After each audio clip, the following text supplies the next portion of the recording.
एक बड़ा ही खूबसूरत वाकया, बल्कि कमाल की बात है कि यह वाकया हुआ नहीं है, होने वाला है। मगर सरकार दो आलम अलैहिस्सलाम जो अल्लाह की अता से अल्लाह ने उन्हें अपनी वही के ज़रिए, अल्लाह ने अपनी अताओं के ज़रिए उन्हें वो नॉलेज अता फरमाई कि जब हम हदीसों को पढ़ते हैं तो ईमान ताज़ा हो जाता है। नबी पाक ने क़यामत के दिन पेश आने वाला एक वाकया बयान फरमाया। आका अलैहिस्सलाम फरमाते हैं क़यामत का दिन होगा, हज़रत आदम अलैहिस्सलाम सब्ज़ लिबास पहने अर्श इलाही के साए में तशरीफ़ फरमा होंगे और देख रहे होंगे कि उनकी औलाद में से किस किस को जन्नत में ले जाया जा रहा है, किस किस को दोज़ख में ले जाया जा रहा है। आप अबुल बशर हैं, सबके वालिद हैं, तो हम सब उनकी औलाद में से हैं। हमें जो आदमी कहा जाता है ना, उसकी वजह एक ये है कि हम हज़रत आदम की औलाद से हैं। वो क़यामत के दिन देख रहे होंगे कि मेरी औलाद में से कौन कौन जन्नत में जा रहा है, कौन कौन दोज़ख में जा रहा है। उतने में हज़रत आदम अलैहिस्सलाम की नज़र पड़ेगी कि जनाब रसूलुल्लाह सल्लल्लाहु तआला अलैहि वसल्लम का उम्मती, उसे फरिश्ते जहन्नम की तरफ ले जा रहे हैं। हालांकि आपकी उम्मत में और भी, आप हज़रत आदम की औलाद में तो बहुत सारे नबियों की उम्मतें हैं, मगर जब सरकार दो आलम अलैहिस्सलाम का उम्मती जहन्नम की तरफ जा रहा होगा तो हज़रत आदम अलैहिस्सलाम पुकारेंगे या अहमद, या अहमद, नबी पाक को पुकारेंगे। सुभान अल्लाह। नबी पाक अलैहिस्सलाम को जैसे ही ये आवाज़ मिलेगी, सरकार दो आलम अलैहिस्सलाम हज़रत आदम अलैहिस्सलाम के पास पहुंचेंगे और फरमाएंगे लब्बैक या अबुल बशर, ए अबुल बशर फरमाइए क्या फरमाना है। तो हज़रत आदम अलैहिस्सलाम कहेंगे कि ये आपका उम्मती है, फरिश्ते उसे जहन्नम की तरफ ले जा रहे हैं। नबी पाक अलैहिस्सलाम फरमाते हैं कि जब मैं ये सुनूंगा तो मैं हज़रत आदम अलैहिस्सलाम की सदा सुनकर फरिश्तों के पास जाऊंगा और आका फरमाएंगे ऐ मेरे रब के फरिश्तों ठहर जाओ। फरिश्ते अर्ज करेंगे या रसूलल्लाह सल्लल्लाहु अलैहि वसल्लम, हम तो महकूम हैं, हमें जो ऑर्डर होता है हम वो करते हैं, हम अल्लाह की नाफरमानी तो नहीं करते, हमें ये हुक्म मिला है तो हम फरिश्ते इसको लेकर जहन्नम में जा रहे हैं।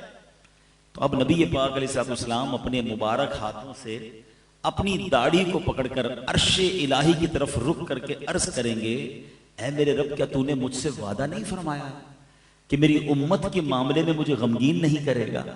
प्यार तो देखें, अपनी उम्मत से मोहब्बत तो देखें। आका खुद फरमा रहे हैं कि मैं रब की बारगाह में अर्ज करूंगा, ऐ रब तूने मुझसे प्रॉमिस नहीं किया कि मेरी उम्मत के बारे में मुझे गमगीन ना फरमाएगा। अब फरिश्तों को हुक्म दिया जाएगा अतीउ मुहम्मदा, मोहम्मद अलैहिस्सलाम की फरमा बरदारी करो। ये हुक्म मिलते ही क्या होगा, आला हजरत इमाम अहले सुन्नत अपने एक शेर में लिखते हैं, छोड़कर मुझको फरिश्ते कहें महकूम है हम। अब तो हुक्म ऑर्डर बजा लाने का हुक्म मिल गया है ना, छोड़कर मुझको फरिश्ते कहें महकूम है हम, हुक्म वाला की ना तामील हो ज़ोहरा क्या है। हुजूर आपका हुक्म नहीं मानेंगे तो किसका मानेंगे। अब नबी पाक फरमाएंगे कि इस बंदे को फिर मीज़ान अमल पर लाओ। अमाल तोले गए होंगे, रिजल्ट अनाउंस हो गया होगा, गुनाह ज्यादा होंगे, जहन्नम में जाने का फैसला हो गया होगा, मगर आका फरमाएंगे फिर मीज़ान पर लाओ, फिर इसकी अमाल तोलो। अब जब उसके अमाल तोले जाएंगे तो नबी पाक अलैहिस्सलाम फरमाते हैं मैं अपनी जेब से एक कागज का टुकड़ा निकालूंगा और उसकी नेकियों के पल्ले पर रख दूंगा। जिसके गुनाह ज्यादा हैं, नेकियां कम हैं, आका फरमाते अब मैं अपनी जेब से टुकड़ा निकालूंगा कागज का और उसके नामाए अमाल में नेकियों के पलड़े पर रख दूंगा। नबी पाक फरमाते हैं जैसे ही वो पर्चा रखूंगा उसकी नेकियों का पलड़ा भारी हो जाएगा। अच्छा, अब जैसे ही ये सारा कुछ मंजर होगा तो मैशर में एक शोर बर्पा हो जाएगा, कामयाब हो गया, नेकियों का पलड़ा भारी हो गया, अब इसे जन्नत में ले जाओ। सुभान अल्लाह। इसी कलाम का शेर है ना, सदके इस रहम के इस साया दामन पे निसार, सदके इस रहम के इस साया दामन पे निसार, अपने बंदे को मुसीबत से बचाया क्या है। अच्छा, अब ये सारा माजरा तो हो जाएगा, मगर कमाल ये है कि जिस बंदे का ये मामला होगा ना, वो नहीं पहचाना होगा अभी तक कि ये है कौन सी हस्ती जिन्होंने मेरा इस मुसीबत में साथ दिया। ऑर्डर हो चुका है, जहन्नम फरिश्ते ले जा रहे हैं, इन्होंने आकर इंटरसेप्ट किया, मेरी नेकियों का पलड़ा भारी किया, मेरा जन्नत का ऑर्डर निकल आया। तो अब वो फरिश्ते जब जन्नत की तरफ ले जाएंगे ना, कहेंगे रुको तो सही, मुझे पहले इनसे मिलने तो दो, ये हैं कितनी प्यारी हस्ती, इस मुसीबत में मेरे काम आए हैं। सरकार दो आलम अलैहिस्सलाम की बारगाह में हाजिर होकर वो शख्स अर्ज करेगा, मेरे माँ बाप आप पर कुर्बान, आपका चेहरा कितना नूरानी है, आप कितने हसीन हैं, आप कैसे आला अखलाक वाले हैं, आपने मेरे आंसुओं पर रहम खाया है, मेरे गुनाह माफ करवाए हैं। हुजूर अपना तारुफ तो करवाइए, आप कौन हैं? अल्लाह अकबर। सरकार दो आलम अलैहिस्सलाम फरमाते हैं, मैं उसे जवाब दूंगा, मैं तेरा नबी मोहम्मद सल्लल्लाहु ताला अलैहि वसल्लम हूं, और ये वो तेरा दुरूद पाक है जो तूने मुझ पर पढ़ा था, मैंने आज ही के दिन के लिए तुम्हारे लिए सेव करके रखा हुआ था। अल्लाह अकबर, अल्लाह अकबर। दो बातें सीखने को मिल रही है इस हदीस में। एक कि दुरूद पाक कितनी कमाल की चीज है, ये नेकियों का पलड़ा भारी बनाने वाला अमल है, ये अल्लाह की रिजा हासिल करने वाला अमल है, इससे बिगड़े काम संवर जाते हैं।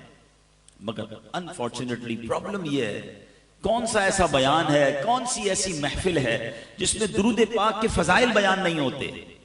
मगर अगर हम देखें तो यहां बहुत बड़ी तादाद जो है पूरा पूरा दिन गुजर जाता है, एक बार भी दुरूद नहीं पढ़ते हैं। हालांकि ये कसरत से पढ़ने वाला वजीफा है। अगर मैं यहां से पूछना शुरू करूं तो सबका कोई ना कोई प्रॉब्लम होगा, कोई बीमार बैठा होगा, कोई कर्जे में होगा, कोई किसी डिफिकल्टी, कोई किस प्रॉब्लम। सच्ची बात बताऊं, हर दर्द की दवा है सल्ले अला मोहम्मद, हर दर्द की दवा है सल्ले अला मोहम्मद, तावीज़ हर बला है सल्ले अला मोहम्मद सल्लल्लाहु अलैहि वसल्लम। मगर पढ़ते नहीं, सोशल मीडिया पर घंटों गुजारते हैं। प्लीज आप करके देखें एक बार, अब किसी भी प्रॉब्लम में ना एक बार करके देखें। आप कसरत से दुरूद पाक पढ़ना शुरू कर दें, अपनी आंखों से अपनी मुसीबतें हल होते हुए देखेंगे, आपके शोल्डर से बर्डन रिलीज होते हुए आप देखेंगे, आपके दिमाग पर अगर कोई टेंशन है आप उस पर रिलीफ होता हुआ खुद अपनी आंखों से देखेंगे, आप रोजी में बरकत देखेंगे। ये मैं नहीं कह रहा, ये नबी पाक के फरमान है, उन्होंने वादे फरमाए हैं, उन्होंने ये हदीसें इरशाद फरमाई हैं। लेकिन हम न जाने क्यों दुरूद पाक में उस तरह इन्वॉल्व नहीं होते। और फिर कयामत के दिन इंशाअल्लाह, ये एक हदीस नहीं है, कई हदीसों को अगर आप पढ़ें, सरकार दो आलम अलैहिस्सलाम फरमाते तुम में से मेरे सबसे ज्यादा नजदीक कयामत के दिन वो होगा जिसने मुझ पर सबसे ज्यादा दुरूद पढ़े हुए। मेरे हौजे कौसर में कुछ लोग आएंगे, हदीसों को खुलासा पेश कर रहा हूं, जिनको मैं कसरत दुरूद की वजह से पहचान लूंगा, प्यारे आका उन्हें पहचान लेंगे।